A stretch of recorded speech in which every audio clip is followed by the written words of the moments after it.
Good evening to everyone. ये एक series चल रही है जो केवीएस में अभी रिक्रूटमेंट रूल्स फाइनलाइज हुए हैं, उनमें हर सब्जेक्ट की एलिजिबिलिटी को लेकर। सबसे पहले मैंने पीजीटी की बात करी थी। पीजीटी में जितने भी सब्जेक्ट्स होते हैं केवीएस में, जितने भी सब्जेक्ट पर वैकेंसी निकाली जाती हैं, उनकी एलिजिबिलिटी से रिलेटेड मैंने वीडियोस बना दिए हैं और प्लेलिस्ट में ऐड कर दिए हैं, आप लोग देख सकते हैं।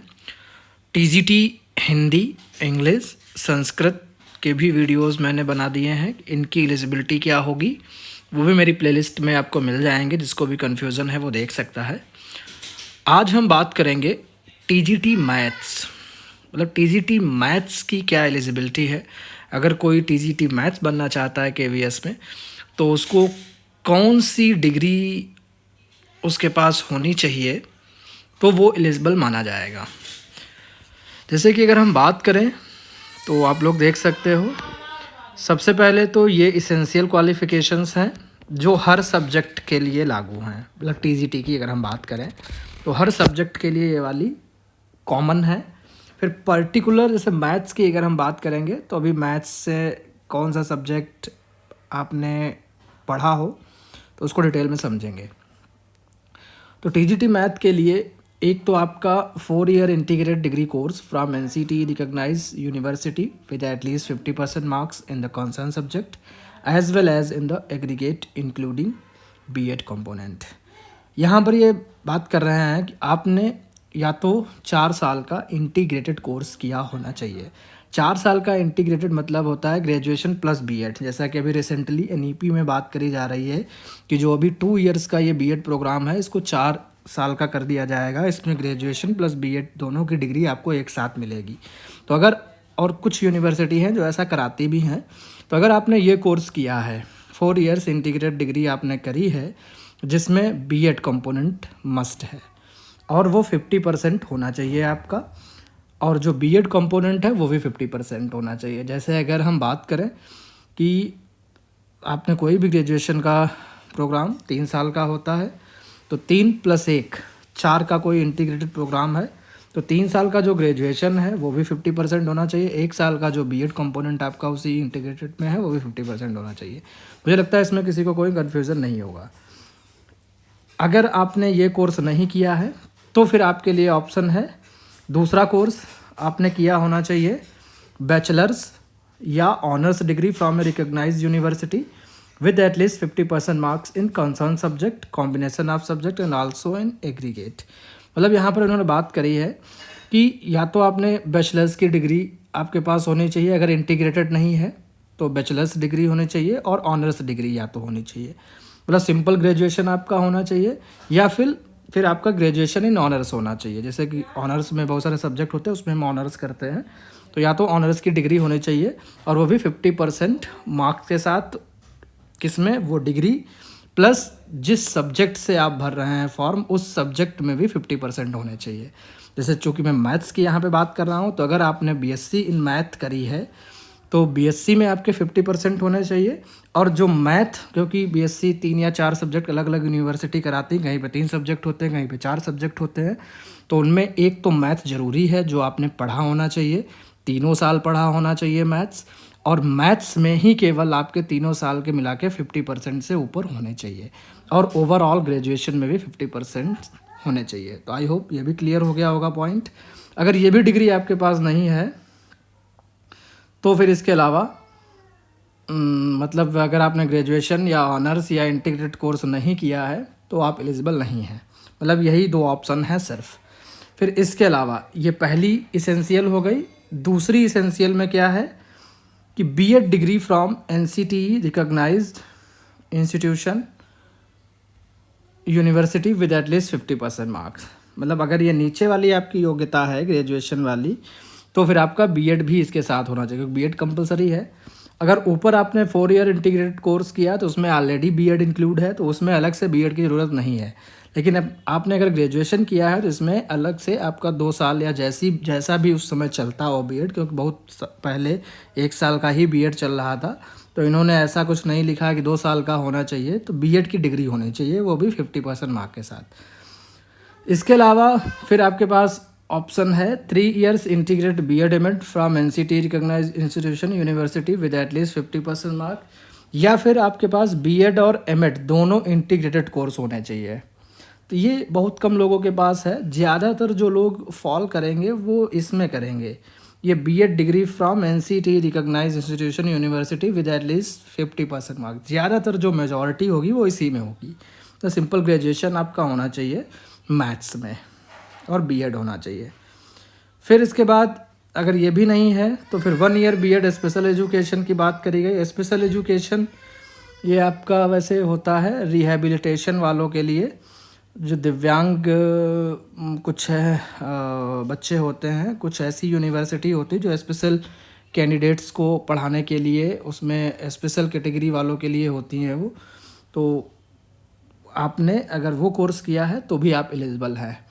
दूसरा क्या है एसेंशियल में सीटेट होना चाहिए, ठीक है, ये एसेंशियल क्वालिफिकेशंस है। अब चूँकि हम बात कर रहे हैं आपका किसकी, टीजीटी मैथ की, तो मैथ देख लीजिए आपने, the candidate should have studied mathematics as elective main subject in at least 3 years और 6 semesters ऑफ कोर्स।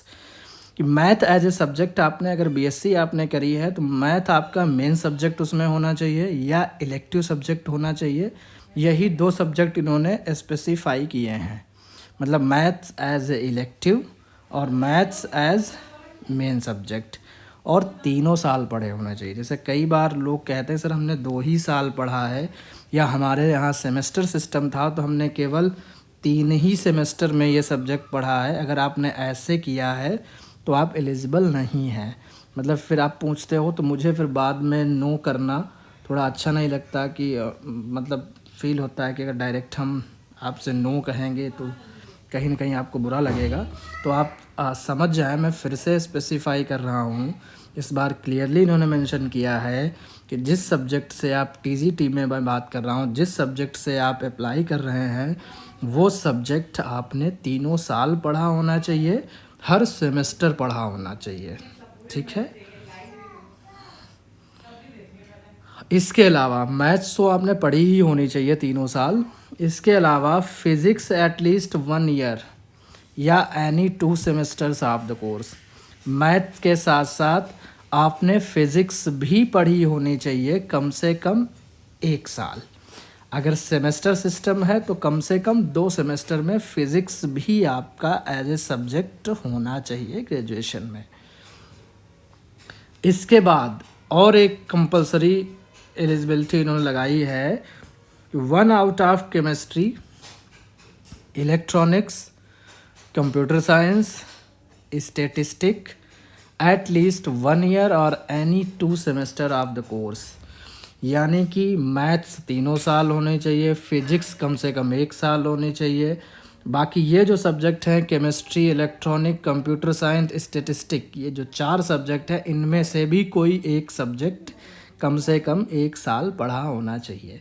तो मैं अगर जनरल आपकी बात करूं, बीएससी आपने करी है तो अगर आपके बीएससी में फिजिक्स, केमिस्ट्री, मैथ रहा है और उसमें से मैथ्स अगर 3 साल रहा है तो आप एलिजिबल हैं, फॉर्म भर सकते हैं, ठीक है।